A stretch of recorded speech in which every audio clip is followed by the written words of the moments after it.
Hello, for today's review I've got yet another USB digital to analog converter implemented in popular dongle or pigtail format, and now as you can see it's xDuoo adapter that they've named Link.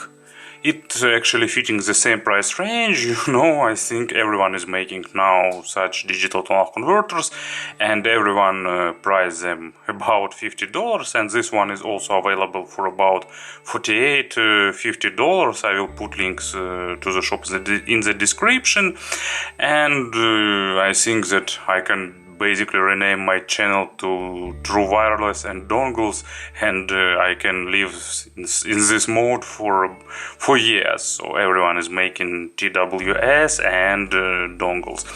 But of course xDuoo is well known as the creators of really affordable and well sounding gear, so let's have a closer look and let's find out what they offer now. So package is probably the most stylish of all dongles. Meizu one is also looks nice, but it's still simpler. Here you will have really thick cardboard, a nice design, really great combination of brown and orange colors. So you xDuoo designers spend their money not in vain. Inside you will have the manual. But of course the most interesting part for us is technical specifications. Output power 32 mW for 32 ohms, not the biggest one, but will be enough for vast majority of in-ear monitors.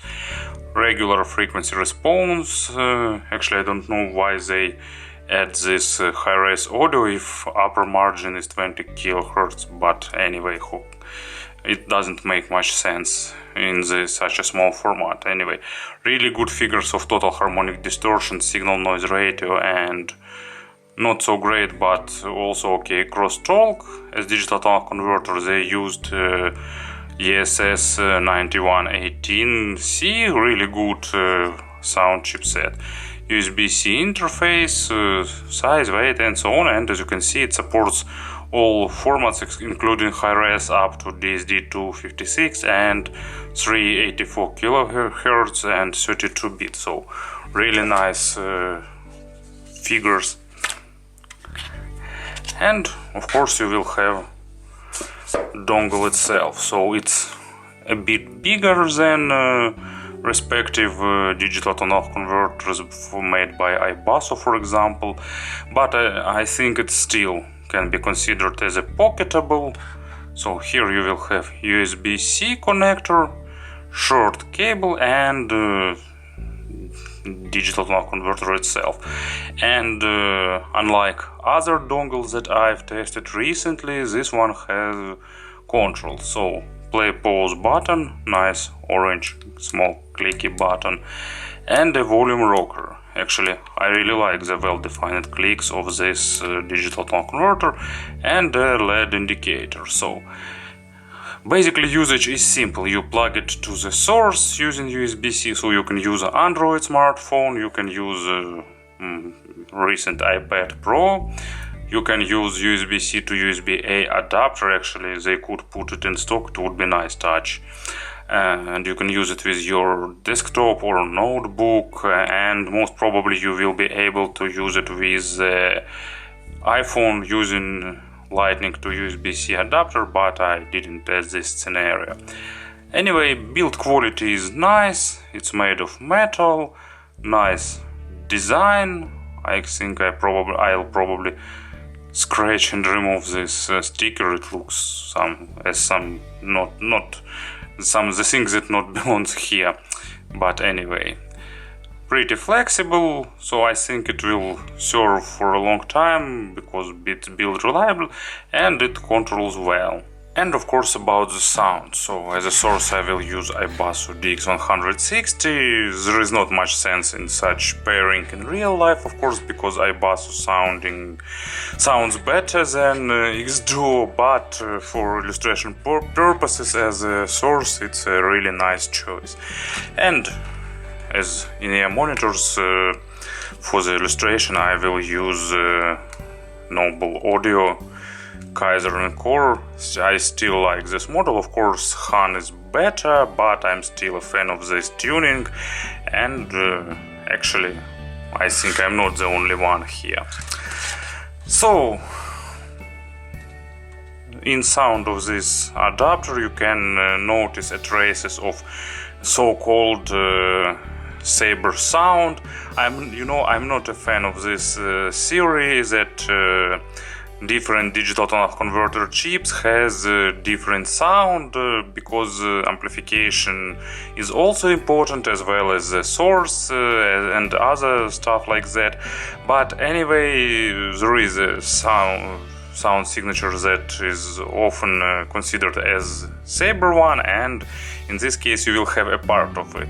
Actually, what surprised me first, it's the low frequencies here, because lows are a bit highlighted. Actually, it's more probably xDuoo house sound. They like a bit highlighted low frequencies, and of course it's not done by some frequency response changing, but it's just a bit of additional weight and a bit of additional pump and a bit of additional depth. So they are highlighting especially deeper layers of bass.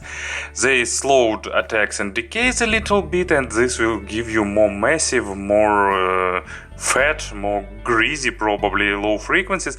But at the same time this coloration isn't big, it's done in pretty accurate way, so don't expect like huge amount of bloated bass or something like that, because at the end it's still saber, so resolution is definitely nice, as well as texturing and so on. And as an example, I've got move back. So one of the best examples of punchy and mighty low frequencies, it's Diesel Power by the Prodigy, and this digital tone converter really delivers necessary amounts of weight, of rumble, of impact, and all that stuff that is necessary for this track. I think you've heard it and you understand what I mean in this case. Mids are natural, uncolored, without any additional coloration, so it's not trying to do something with mids to sound more effective than it should be. It's just natural resolving mids, and because of that you will need well, maybe not superbly recorded and mastered tracks, but a better mastered tracks, because all issues and flaws with the recording you will hear definitely and in a noticeable way. Basically it's one of the things that change the most compared with the smartphone itself. And another thing that changes, it's imaginary stage. It gains noticeable depth, because usually for me smartphones are sounding totally flat. Not every single one, but in vast majority of cases. And pretty good width of the stage, a bit above average, and it's a really good result for a small device. And speaking about resolution, it's okay, not super, but okay, and other things like emotions, weight, and so on, just what is present in the record it will give you. So it's more it's not trying to highlight or something or color. And as an example, I've got really good track. It's Jimmy Page and Robert Plant No Quarter live record, and since I've been loving you, really good live version. I think you understand why this track requires really good mid frequencies. Of course it's not unveil the full potential of this track, but still sounding really nice. And Page guitar, Plant vocal, you will get it on the normal level, so it could be better, but still really good. And compared with regular smartphone, I used some inexpensive Meizu. It's definitely noticeable difference, it's the case when I can easily say that you will hear the difference if your earphones of course will allow that. And treble is a bit cyberish, probably it's the saberish, it's the most noticeable coloration. It has good resolution and it's focused on the attacks and decays. They are sharper than they should be, a bit more highlighted, but also not in terms of quantities. Because of that, faster attacks and decays, it's sounding a bit sharper, but it's not too harsh or too sibilant. But if record is bad, it will highlight that, so it's another important thing here. Well, there are so many dongles today and choice is so hard, but well, it will be in the next part of this review. So basically good resolution, good extension, but a bit faster attacks and decays than they should be, so a bit more highlighted treble. And as an example, here is a track, it's the Beatles Love, really good compilation and remaster created for the Cirque du Soleil, and one of my most favorite tracks, it's Eleanor Rigby, and that violins in the beginning they require good treble, because a lot of violins have a lot of overtones going really high to the treble domain, and this dongle represents them pretty nicely, so it's pretty good solution for such tracks. Speaking about the power, of course 32 milliwatts for 32 ohm slot, it's not the most powerful dongle, and it's not created for power hungry full-size headphones. It's more tailored towards in-ear monitors, but with in-ear monitors it works really good. Background noise is low, maybe with more sensitive in-ear monitors you will hear it, but with regular IEMs I don't have this issue. So once again, pretty natural sounding with a bit of added tightness on the lows and a bit highlighted crispness on the treble. In terms of comparisons, I think I will try to make it a bit different way today. Just I've tested 4 dongles so far, 2 by iBasso and 1 Meizu and this one. So basically let's try to do it in trial and error way, or how to name it. You know, it's so if you need to drive some full-size cans, especially with sensitivity that is average or even low, you will need iBasso DC01. Just get balanced cable and it will deliver enough power. Second one, in terms of power, it's